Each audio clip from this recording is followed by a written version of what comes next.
Hi again, YouTube. This is Emily. I just wanted to talk to you guys a little bit about some of the changes I've made since being diagnosed with PCOS in my diet. I know I mentioned it a little bit in my last video, but I didn't really go into too much detail. So with the PCOS that I have, I'm also insulin resistant, and this is often the case for a lot of women with PCOS.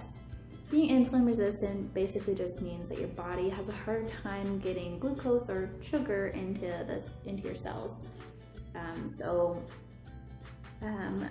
It leaves excess insulin in your bloodstream because your body's response to having a lot of sugar in your bloodstream is to produce insulin. Unfortunately, insulin acts on your ovaries by making them produce androgens, and androgens are a type of sort of testosterone type of hormone that unfortunately worsen the hormone balance that a lot of women with PCOS have. So a lot of people do find that changing their diet so that their body ends up producing less insulin improves their symptoms a lot. And I have to say that this has been the case for me. Obviously, I'm not a doctor, I'm not a dietitian, so this is probably not the case for everyone, but I just thought I would share what seems to be working for me. So the first thing I did with my diet when I found out that I was diagnosed with PCOS was that I cut out high glycemic index foods.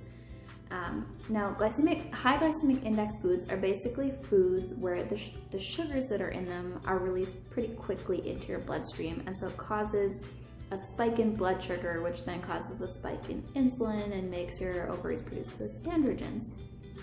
So I cut foods like that out, and a lot of those foods I was eating a lot of and didn't even realize it. There are things like white rice, white bread, potatoes, anything with obvious added sugar in it, like cupcakes, candy, fruit punch, certain fruits.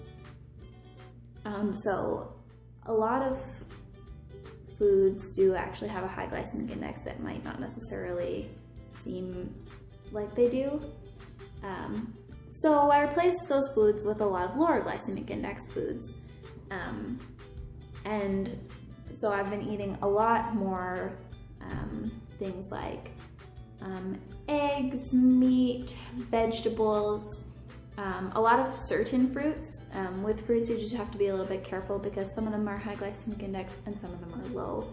Some of the lowest glycemic index fruits that I've been enjoying a lot lately are apples, plums, cherries. Berries are also really good, peaches. For me, I find that as like a late night snack, I get a bag of dark, large frozen sweet cherries. Obviously make sure that they don't have any sugar added. I take them out for a few minutes, let them thaw for a little bit, and they're super, super good, and they taste super, super sweet, but they are low glycemic index, which is awesome because at night I would always used to have like a little dish of ice cream or a cookie or something really sweet after dinner, and so it's a good substitute for me. Basically, you are reducing your carbs a lot, but it's important not to cut out carbs completely because there are carbohydrates you can find that are lower glycemic index. Lentils I've been enjoying a lot. There are even different baking recipes where you can make like cakes and cookies and stuff with lentils instead of wheat flour, which is awesome. You can also have sweet potatoes or lower glycemic index than potatoes if you wanted to have that kind of starch. Rye flour, so like rye bread isn't too bad. It's like a medium glycemic index. So yeah, basically it just takes a little bit of research looking into what foods are lower glycemic index that are things that you like. That's, I think, the most important thing, because it's good. It's good if the diet doesn't feel like a diet or doesn't feel like a punishment. With me, I pretty much just eat as much as I want of the low glycemic index foods. I still find it difficult to feel really full, but I don't feel hungry, which is good.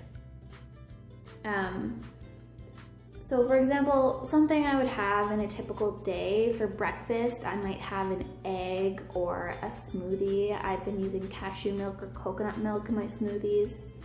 I like to add a little bit of avocado because bananas are high glycemic index, and I would usually put that in a smoothie to make it creamy, but avocados make it pretty creamy too, and they have good fats in them and a pretty low glycemic index.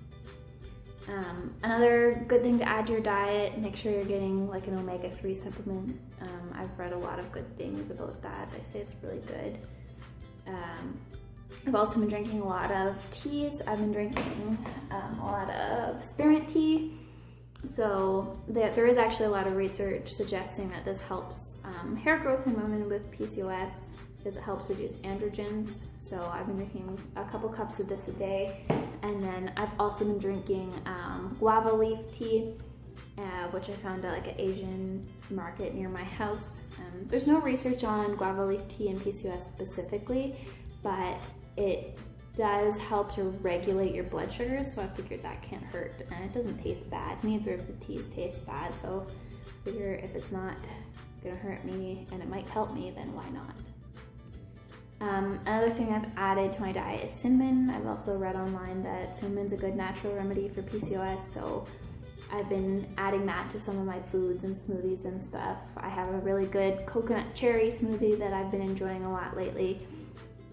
That's pretty low glycemic index. So yeah, I mean, I am not someone who is overweight with PCOS. I know a lot of women are. I have lost a few pounds, but nothing significant. For me, the biggest thing has been that since I started this diet and made these changes in my diet, I had one tiny insignificant breakout, and normally I would have severe breakouts pretty constantly. Like as soon as one breakout was healing, another one was coming up. So this is like pretty significant for me. I can tell that it's working. I can tell that it's helping. So yeah, just thought I would share, and hopefully you guys found this useful, and I'll talk to you guys later. Have a good day. Bye.